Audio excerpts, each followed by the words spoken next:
예, 선박해양, 선박종합설계 13주차 두 번째 수업이고요.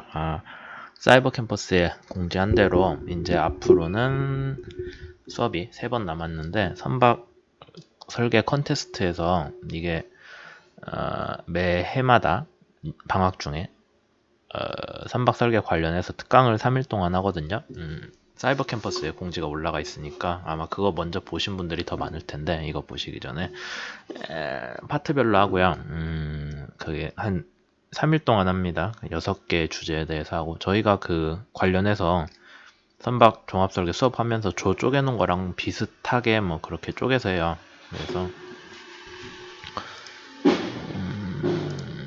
그래서 선박 설계 컨테스트 나갈 분들은 나갈 조는 이거를 몇 명 정도 정해가지고 계획을 알려주시기 바랍니다. 기본 계획, 선형 설계, 일반 배치, 선박 계산, 설계 의장 뭐 이런 식으로 쪼개가지고 하거든요. 근데 이게 이제 왜 가야 되냐면은 우리가 선박 종합 설계 수업에서 뭐 배 같은 걸 하긴 했는데 사실 완전히 끝까지 한 건 아닐 거예요. 여러분들이 기말에 보고서를 내더라도 완전히 완성됐다거나 한 건 아니고 뭔가 빠진 것들이 좀 있을 텐데 그 빠진 게 뭐냐에 대해서는 저도 사실 완전히 알진 못하거든요. 뭐 제가 배 설계하는 걸로 먹고 사는 사람이 아니다 보니까 그래서 여기 가가지고 얘기하는 거를 들어보고 우리가 해놓은 설계에서 이런 게 빠졌구나라는 거를 여러분들이 알아야 설계가 좀 더 나아지겠죠. 그래서 이거 가서 하시고 그 다음에 가면은 요런 책을 주거든요. 제가 사이버 캠퍼스에 올린 그 책 스캔 떠서 올린 건데 이제 그 책을 주니까 그걸 좀 받아와야 돼요. 누구 한 명이 가서 그래야 그걸 보관을 해놓고 여러분들 후배들이 이 수업을 들을 때 계속 쓸 수가 있겠죠. 어쨌든 그런 것들이 있고 우선 하나씩 얘기를 해봅시다.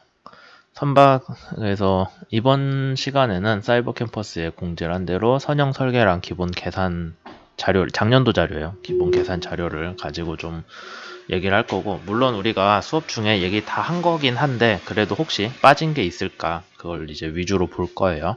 그 다음에 작년에는 이거를 컨테이너선 설계가 과제였기 때문에, 올해는 유조선이잖아요. 그래서 보면 컨테이너선 관련 얘기가 있는데, 그건 좀 건너뛰면서 그걸 할게요.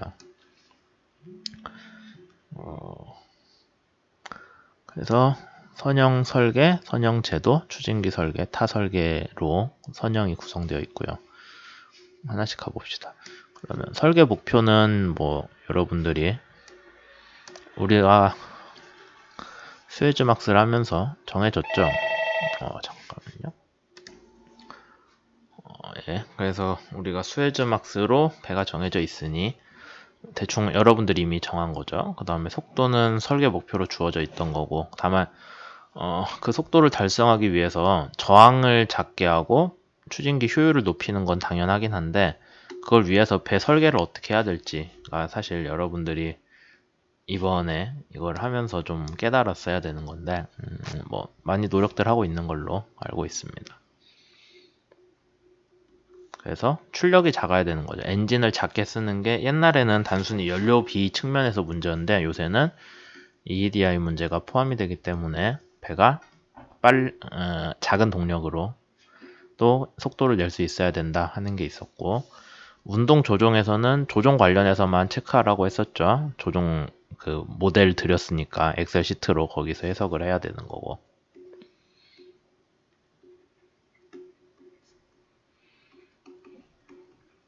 그 다음에 진동 성능은 뭐 따로 다루진 않았어요. 우리가 사실 별로 있을 걸로 생각 안 하고, 원가 절감은 뭐 우리가 여기서 다루진 않았는데 사실 원가는 주로 뭐 우리가 생각하자면 공정이 간단해야 되거나 여기 나와 있는 거죠. 그 다음에 재료를 적게 쓰거나 뭐 그런 거에서 생산 원가 절감이 필요할 거예요. 우리 수업에서 거기까지 계산하진 않았지만 뭐 나머지들은 특수 요구 조건은 우리가 딱히 여기 하나 있네요. 화물창 규정이 마폴에서 제한이 있었죠. 그 다음에 여러분들한테 아직 다루진 않았지만 스테빌리티도 계산이 되어야 됩니다.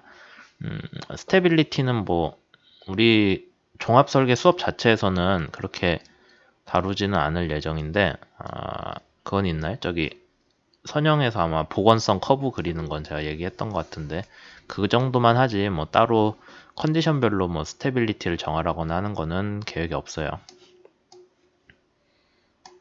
그 다음 내용 봅시다.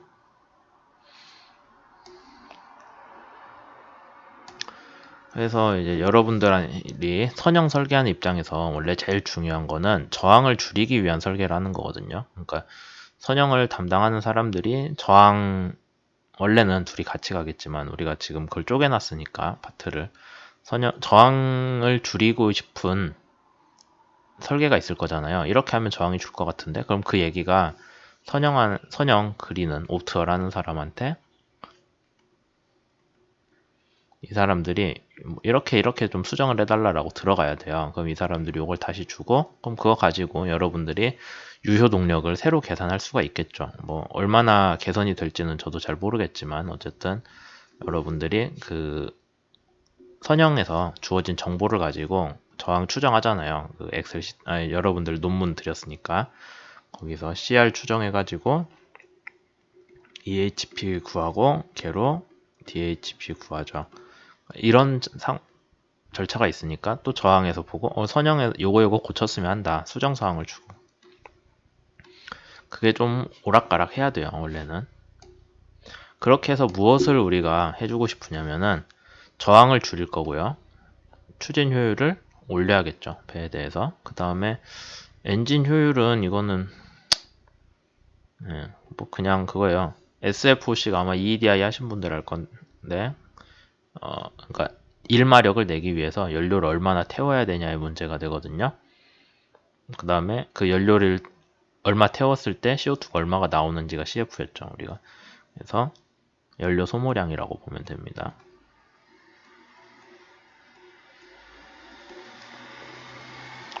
그런 것들을 주로 선형에서 원래 고려를 해야 된다는 거예요. 물론 여러분들한테는 지금 선형이랑 저항이랑 파트를 쪼개놨기 때문에 서로 밀접한 관련이 없는 걸로 오해를 하실 수도 있는데 원래 선형에서 제일 중요한 거는 저항 성능이 되는 거죠.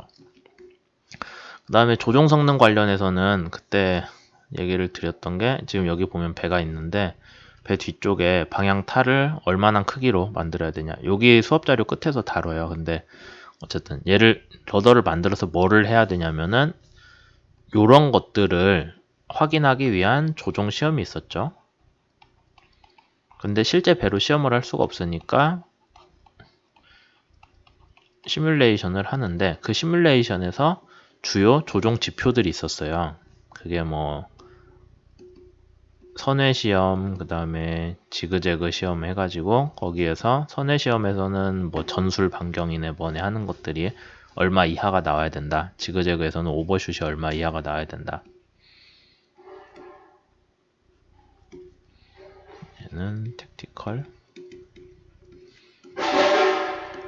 뭐 이런 것들 위주로 확인을 하는 게 있었죠. 그래서 걔를 맞출 수 있도록 또 원래 선형 자체 문제보다는 이제 주로 선형 더하기 러더 문제긴 한데 어쨌든 선형에서 고려는 해야 된다 라고 해서 여기 자료에 있습니다. 내항 성능은 우리가 딱히 다루지 않았어요. 선박 설계에서. 왜냐면은 내항 수업 자체가 4학년 2학기 수업이고 그 다음에 파랑중 운동인데 이게 그러니까 어떤 컨셉인지만 설명을 할게요. 배가 있으면은 배가 파랑 중에 뭐 오르락 내리락 하면서 운동을 하잖아요. 그러면은 어떤 주요한 포인트들이 있을 거예요. 뭐 선실, 그러니까 제일 위에 여기 배가 있다고 치면은 배 위에 여기에 선실이 있겠죠. 선장님이 서 있는데 그래야 거기에 이렇게 타륜이 있을 거고 그러면 여기 실에서의 좌우 가속도가 얼마 이하 뭐 몇 미터 퍼 세크 이하여야 된다. 그래야 안에 있는 사람이 좌우로 기우뚱기우뚱 안 하고 그냥 배를 꾸준하게 운항을 할 수 있다. 그런 환경이 된다. 뭐 그런 것들에 대한 얘기예요. 그래서 파랑중 운동이 작아야 여기 배의 각 부분의 가속도들이 작아지겠죠. 파랑중에. 그래야 원래 우리가 예상한 작업을 할 수 있다. 그런 것들이 내양 성능에 포함이 됩니다. 여기선 승선감 저하라고 했는데 뭐 그게 작업을 하기 어려운 그런 상황으로 만들 수도 있고, 아니면은 배를 설계를 너무 잘하면 잘 못하면 파도 중에 배가 기울어서 뒤집어져 버릴 수도 있겠죠. 뭐 우린 유조선 하니까 거기에 대한 걱정은 별로 없지만 전복될 수 있는 위험도 있고, 파도를 많이 맞았는데 파도 중에 움직임이 커서 이렇게 선체가 바닥을 물을 계속 입수를 했다 들어왔다 나왔다 하면 충격이 계속 받잖아요. 그런 충격이 누적되면은 피로하중이 발생해서 파괴도 발생한다 라는 거죠. 그러니까 파랑중 운동이 적을수록 좋은 배다. 그래서 그리고 여기서 이제 다루는 거는 선형 설계인데, 뭐 사실 크게 여러분들이 수업할 때 했던 거랑 거의 비슷해요. 근데 좀 더 세부적인 거 들어가겠죠. 먼저 요런 배를 원한다 라고 하면은 속도를 맞출 수 있는지 없는지부터 봐요. 그러니까 선형에서 속도가 저항이 제일 중요한 거죠. 저항 추진이. 그 다음에 선박 계약을 하고, 그 다음 이제 본 설계를 들어가요. 그러면은 뭐 여러분들이 이미 했던 거죠. 이런 것들은. 그 다음에 1차 선형이 나오면은 성능 시험을 하고 저항 추진, 여러분들은 저항 추진 해석만 있겠지만 실제로 모형을 만들어서 실험을 해요. 안 되면은 설계를 바꾸고, 그 다음에 확정이 되면은 프로펠러를 만들고요. 프로펠러 성능 시험까지 해가지고 다 되면은 실선 프로펠러까지 설계를 하는 거죠. 여기에서는 지금 배 내부 배치나 뭐 그런 거에 대해서는 전혀 고려를 안 하고 있어요. 그냥 주어진 설계 값을 만족하는 저항 추진 성능이 나오냐 마냐만 선형해서 우선 보고 있는 거죠.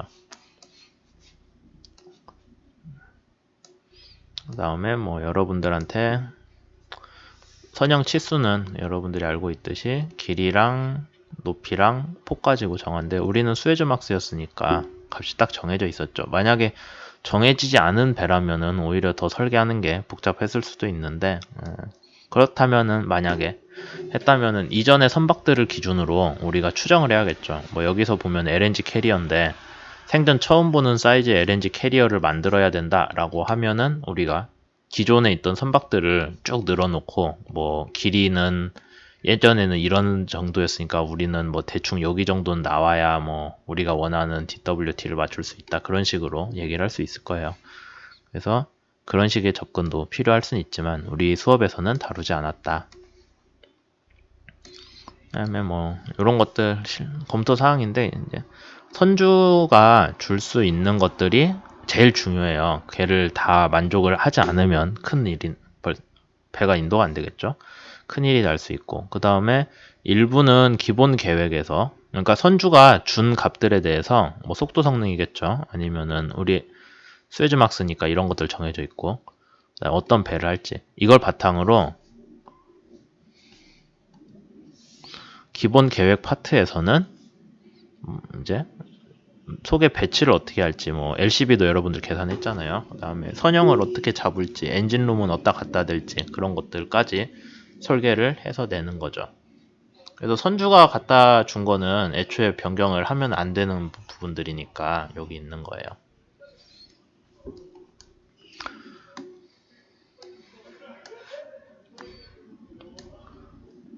이거 뭐 그렇게 크게 중요하진 않은데 우리는 건너뛰었던 부분이거든요. 이제 탱커를 설계를 할 때 뭐 예를 들자면, 뭐 얘가 16노트짜리 설계다라고 하면은 길이 대 폭 비를 어느 정도 수준에서 잡아야 한다라는 것들. 그러니까 기존에 있던 배들을 쭉 분석을 해가지고 어떤 추세를 그려놓고 우리 목표하는 게 얼마니까 어느 정도의 값을 가지는 게 적절하다라는 거를 추정을 하는 과정이죠. 근데 원래 여러분들도 이거를 하긴 했어야 되는데, 뭐 실적선들 데이터 찾은 조들이 있으니까 실적선들 가지고 하셨어도 되는데, 어차피 우리는 스웨즈막스라서 사이즈가 정해져 나왔기 때문에 그렇게 이걸 중요하게 하진 않았어요.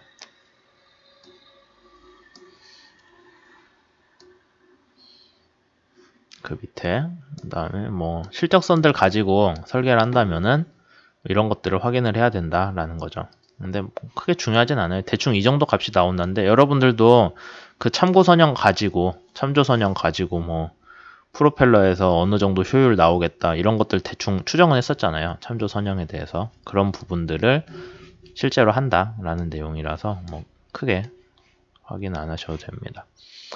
LCB는 여러분들 안 그래도 여기 있네요. LCB가 푸르드수에 대해서 LCB가 어디에 있어야 되는지 여러분들이 확인해서 선형해서 수정을 했었죠. 그래서 뭐 여기 나온 것 같이 선수 선미를 날씬하게 할지 뚱뚱하게 할지 그걸 왜 하냐면은 LCB가 조파를 그러니까 선수가 뚱뚱한지 선미가 뚱뚱한지에 따라서 저항 추진 성능이 많이 달라지기 때문에 걔를 결정하는 중요한 요소다라고 되어 있어요. 탱커는 선수 쪽으로 이제 한 3% 정도, 여러분들도 거의 3점 몇 %에 맞춰서 설계를 바꿨죠. 고속선이거나 작은 배일수록 LCB가 뒤로 가서 선수가 날씬해지고 선수가 날씬해져서 조파 저항을 줄이게끔 설계를 합니다.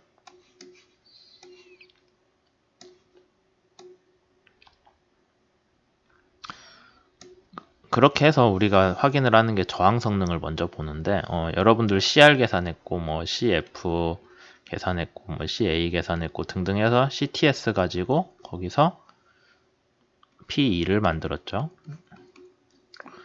거기에 대한 얘기예요. 그래서 저항 성능은 속도가 빠르면 당연히 조파 저항이 커지죠.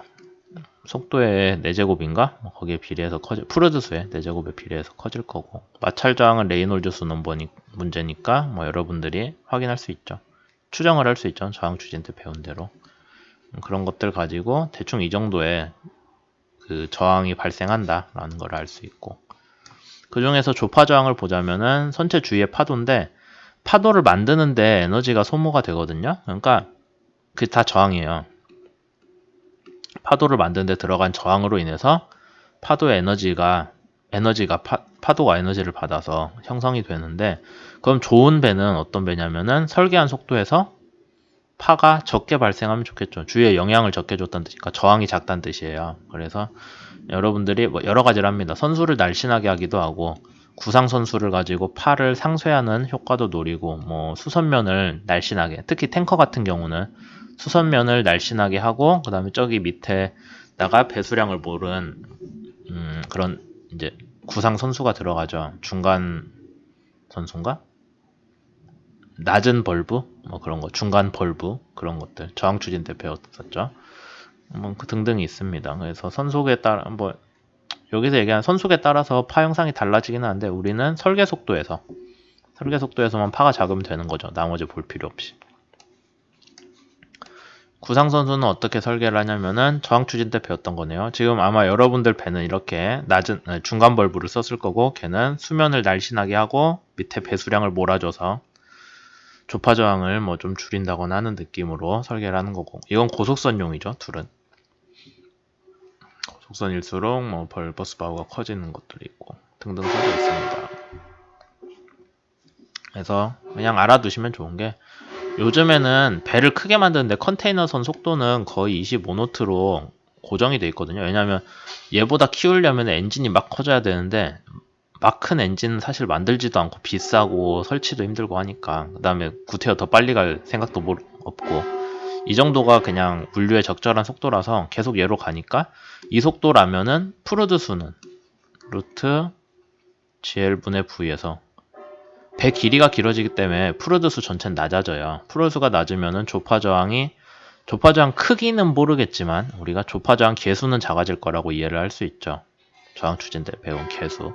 그래서 조파 저항 자체는 커질지 안 커질지 몰라요. 배가 길어졌기 때문에 푸르드 수는 낮아졌지만 배가 커진 데에 대한 그 영향이 더 크다면은 조파 저항이 커질 수 있는데, 어쨌든 무차원한 개수는 작아질 거다. 그러니까 조파 저항이 줄어들었으니까 벌브도 철판 들어가고 뭐 설계하는데 복잡하고 하잖아요. 그러니까 벌브를 좀 작게 만들어도 되겠구나라는 게 요즘 트렌드라고 설명이 되어 있네요. 그 외에 저항과 관련한 거가 이제 압력 분포를 가지고 우리가 점성 형상 저항을 볼 수 있는데, 그건 뭔 소리냐면은 물이 이렇게 오면은 선수를 만났어요. 여긴 압력이 높을 거고요. 이쪽으로 가면서 점성 때문에 에너지를 잃죠. 속도를 잃는다고 칩시다. 그럼 뒤에 가면은 원래 여러분들 포텐셜 유동 잘 기억하고 있으면 선미에도 유동의 정체점이 있어요. 스태그네이션 포인트가.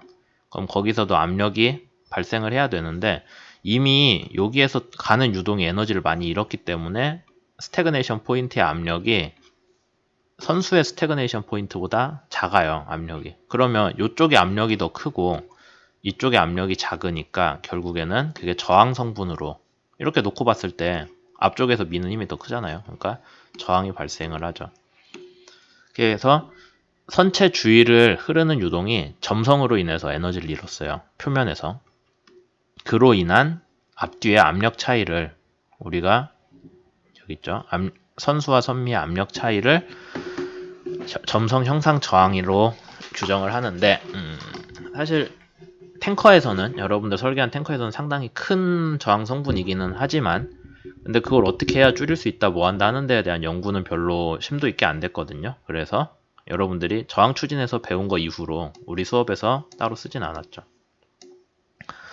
그 다음에 나오는 거는 한계 유선인데 한계 유선이라는 거는 그 여러분들 저기 2층 로비에 가면은 배 뒤집어 놓은 거 세척에 보면 표면에 이렇게 라인 쭉쭉 그어져 있잖아요. 그거가 말 그대로 한계 유선이에요. 표면에 제일 가까운 데에서 발생할 수 있는 유선인데 이게 여러분들 배운 거랑 좀 다른 게 유체역학 수업에서 원래 점성 유동은 표면의 속도 0이라고 배우잖아요. 근데 속도 진짜 표면 자체는 0인데 그거보다 조금 올라가면 속도 있죠. 그래서 어쨌든 약간이라도 올라간 데에 속도 벡터들을 합치면은 이런 식으로 되는데 여러분들 자료 보시면 여기에서 보면 스트림 라인들이 만날 거예요. 그게 무슨 소리냐면 스트림 라인이 만나면은 질량 보존 때문에 표면을 따라서 흐르지 못하고 얘가 표면 위로 이렇게 뿅 하고 올라가요, 유동이.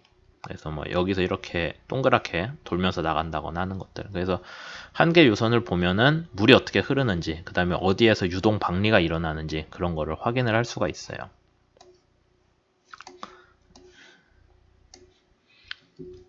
그리고 저항 추진 때 배웠지만 또 나오는 게 추진기를 달면은 추진기 단독 효율, 선체 효율, 상대 회전 효율 세 가지 해가지고 이 식이 나왔었죠. 저항 추진 때 배웠겠지만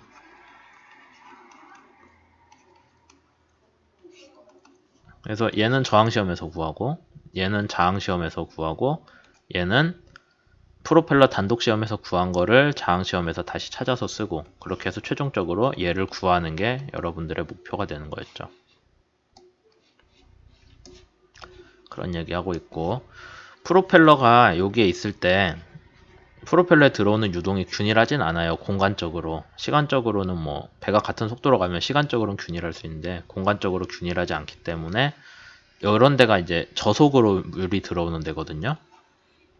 이쪽은 좀 저속이고 여긴 고속이에요. 그러니까 프로펠러 날개가 이렇게 돌면서 갈 텐데 이쪽을 지날 때는 여기는 저속 구간을 한번 만나니까 충격이 올 거고 그 다음에 여기도 저속으로 갔다가 이제 가면 이쪽으로 고속 유동들을 만나잖아요. 그러니까 또 충격이 올 거고 그런 것들을 감안을 해서 반류는 공간상으로도 균일할수록 좀 좋다라는 얘기죠.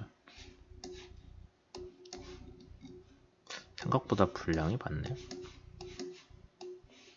지금 하고 있는 게 원래 몇 시간짜리거든요. 한나절해요. 한나절. 그래서 그러니까 하루 수업에 반절씩 하는 거라서 제법 분량이 되는데 뭐 좀 건너뛰면서 해야 되나? 네, 여러분들이 선형을 그리면은 라인즈를 내야 돼요. 결과 수업에다 보고서에다가 라인즈를 뭐 이런 식으로 내야 되는데 여기서 그냥 얘기하는 게 선수 벌브가 있고 선미의 스케그가 있다 하는 얘기하고 있죠. 그래서 우선 선수는 조파저항이랑 큰 관련이 있고 선미는 날씬할수록 추진 면에서 유리하기 때문에 추진 면에서 유리하다는 게 반류비랑 추력 감소 비를 영향을 준다는 거예요. 배에 유리한 쪽으로. 그러니까 그런 것들을 감안해서 설계를 잘 해야 된다라는 것들. 뭐 U형, V형, 선미, 선수 그런 거는 전에 다 수업 때 저항 추진 때 얘기했으니까 넘어갈게요.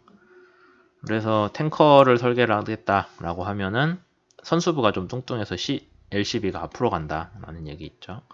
선수는 U형. U형이라는 게 이렇게 아래로가 평평하단 거예요. V형은 아래가 뾰족한 게 V형이겠죠. 고속선일 때. 이런 식으로 생긴 것들이.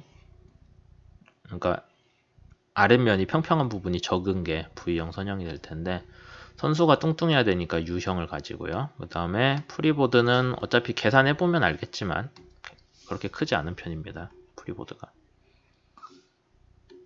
프리보드가 작기 때문에 플레어가 여기 이거 퍼진 거거든요. 프리보드가 높다면은 얘가 이런 식으로 퍼질 텐데, 근데 프리보드가 낮기 때문에 얘가 이렇게 선수에서 수면 위쪽이 급격하게 퍼지는 경향이 있다라는 게 있고, 엔진룸이 뒤에 있다 보니까 선미 쪽이, 그러니까 선미는 날씬하게 해야 되는데 그 선미의 스케그 부분은 이게 또 좀 크게 들어간다. 엔진도 크고 해서 그런 것들이 있고, 설계 특성이 그렇다는 거죠. LNG 캐리어는 좀 중간쯤 되거든요. 속도는 어느 정도 빨라야 되고, 그 다음에 화물도 많이 옮겨야 되고 해서 설계하기가 애매한 건데, 선수부 볼륨이 좀 큰 편이기는 하고, UV가 섞인 타입으로 간다라는 거죠. 그러니까 중간 배라서 뭐든지 다 중간 같은 설계를 하고 있어요. 프리보드는 큰 편이라 플레어 앵글은 좀 작다라는 것들이 있네요. 그 다음에 컨테이너선은 대표적인 좀 고속선이니까 선수가 날씬해서 조파장을 줄이는 설계죠. 선수는 V형. 아까 유조선이랑 비교하면은 그래도 좀 얘가 급격하게 빠지는 것 같죠. 유조선은 뭐 이런 식으로 빠졌는데, 프리보드 크고, 그 다음에 프리보드가 원래 크면은 플레어가 작은 게 우리가 생각하기에 맞는데, 프리보드가 큼에도 불구하고 컨테이너 캐리어는 데크를 우선 면적을 키워야 되거든요. 그래야 컨테이너를 더 쌓을 수가 있어요. 그래서 데크가 넓다 보니까 플레어도 어쩔 수 없이, 프리보드는 크지만 플레어도 같이 커지는 그런 설계가 있습니다.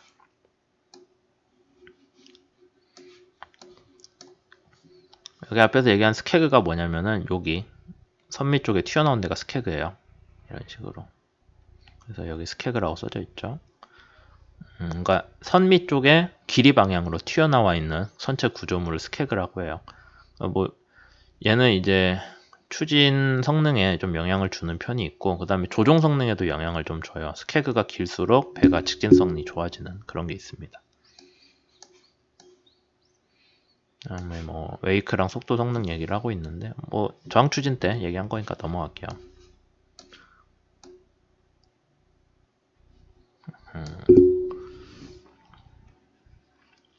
그래서 공통적으로 고려를 해야 되는 거는 속도가 제일 중요하다고 했고요. 조종 성능도 IMO 기준이 있죠. 여러분들이 저기 의장에서 아마 해석을 해야 될 텐데, 진동은 얘기 안 했고요. 뭐 그런 것들이 있고, 그 다음에 배치도 같이 고려를 해줘야 되고, 선종을 할 때.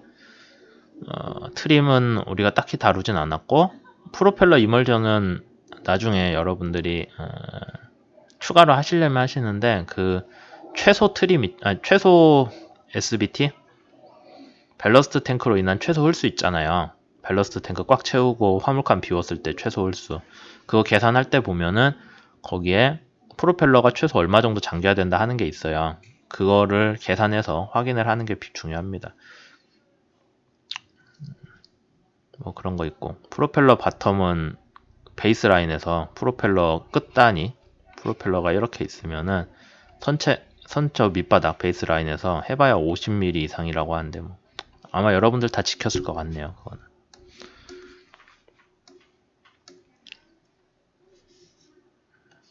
탱커만 얘기하자면은, 그래서 중요한 건 속도 성능, 조종성 당연한 거죠. 그 다음에 배치 관련해서 좀 신경을 써야 된다. 여러분들이 이미 엔진이랑 펌프룸은 어디다 까는지 알 거고, 카고 탱크 되게 중요하죠. 무어링은 딱히 다루진 않았는데 그 의장수랑 저기 참조선 내용 참고해가지고 똑같이 깔아주시면 될 거예요. 그 다음에 뭐 연료 탱크들 그런 것도 같이 고려를 해주셔야죠. 이건 특별한 얘기 아니니 넘어갈 거고요. 이것도 뭐 중요한 얘기는 아닌 것 같은데, 연료 절감 장치는 원래 한다고 했던 조가 하나 있었죠. 근데 뭐 할 수 있는지 없는지 그 조는 좀 신중하게 생각을 해보세요. 왜냐하면 연료 절감 장치를 지금 그 선박설계 컨테스트에서 설계를 하라는 건지 아니면 그냥 적용만 해서 수정을 하라는 건지 저도 잘 이해가 안 돼가지고, 이게 오히려 원래 그냥 지정 과제 하는 조보다 할 일은 더 많을 수도 있거든요. 그러니까는 오히려 이거는 좀 여기에 관심 있는 학생들이 좀 위주로 했으면 좋겠어요. 그냥 우리 선박설계 컨테스트 종합설계 때 냈으니까 거기서 조금 대충 해도 되겠지 하는 정도는 아닐 수도 있어서요. 그 다음에 이제 선형 제도는 뭐 이미 잘 했던 건데 구태여 다룰 게 있나 싶긴 하네요. 자료는 다 사이버 캠퍼스에 올라가 있으니까 여러분들이 잘 보시고 예, 추가로 공부를 하시면 되겠죠. 좀 중요한 거는 여기 라인 플랜 이름들이고요. 정면, 측면, 반폭이라고 하는데 영어로 바디 플랜, 시어 플랜, 하프 브레스 플랜이라고 해서 이게 각각 뭔지를 여러분들이 외워두셔야 뭐 언제 봐도 대응을 할 수 있겠죠. 그 다음에 아마 이거는 저항했던 사람들은 기억날 텐데 엔트랜스라는 거 있었고 구상선수, 그 다음에 엔트랜스에 반대되는 선미 쪽이 런이에요. 그러니까 들어오면서 넓어지는 데가 엔트랜스고 나가면서 좁아지는 데가 런이라고 합니다. 그 다음에 스턴 보스라는 거는 프로펠러 여기 나갈 수 있는 프로펠러가 달릴 수 있는 위치가 튀어나온 데가 스턴 보스고, 아니면 스턴 벌브라는 말도 많이 써요. 여기 있네. 스턴 스케 여기 벌브라는 건 좀 더 여기서는 큰 관점으로 썼는데 주로 스턴 벌브라고 하면 이제 이쪽 여기 작은 데를 의미를 주로 해요.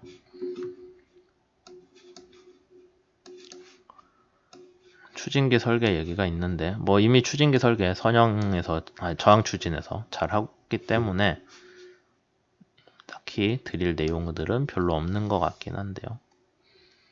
그냥 알아둘 만한 용어들 이 정도 4개 있겠죠. 피치, 코드, 레이크, 스큐.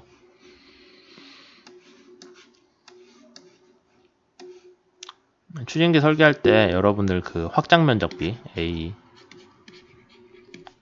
뭘로 계산했냐면은 캐비테이션으로 계산을 했죠. 실제 캐비테이션은 그렇게 간단하게 하고 끝내는 건 아니에요. 뭐 모형 실험을 하든 아니면 해석을 하든 해가지고 이 배가 실제로 캐비테이션이 어느 정도 발생했구나라는 걸 추정을 하게끔 되어 있는데 우리 종합 설계에서는 그 정도까지 하진 않았죠.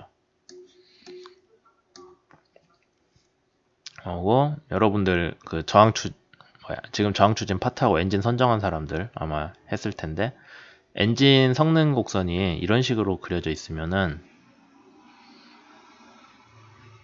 여러분들이 실제로 다뤄야 되는 거는 원래는 이거 기준으로 엔진 성능을 뽑는데 그게 아니라 회전수를 좀 마진을 둬 가지고 설계를 한다라는 거죠. 좀 더 낮은 회전수에서 여기는 회전수는 같은데 좀 더 그러니까 실제로 여기서 만나거든요. 좀 더 높은 회전수에서 설계 동력을 발생할 수 있게끔 엔진 설계를 해준다라는 게 초반에 얘기를 했었고, 여러분들이 RPM이 그래서 뭐 엔진 최대 RPM 원래 우리 NCR 기준 RPM보다 한 3% 정도 높게 잡아준다라는 거 있었죠.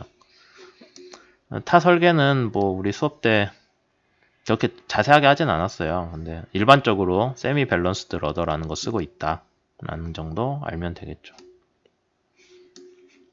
설계 기준 뭐 여러 가지 있는데 면적비도 여러분들 그냥 계산하면 나와요. 근데 이 면적비로 이 탈을 달았을 때 여러분들 배가 조종 성능을 만족하냐 마냐는 별개의 문제거든요. 그냥 이대로 했으니 러더 값은 이걸로 했어요 라고 하면은 그건 설계했을 때 옳은 방향이 아니니까 여러분들이 선박 그 조종 성능 시뮬레이션 꼭 해가지고 거기에 대한 결과를 같이 내주셔야 되죠.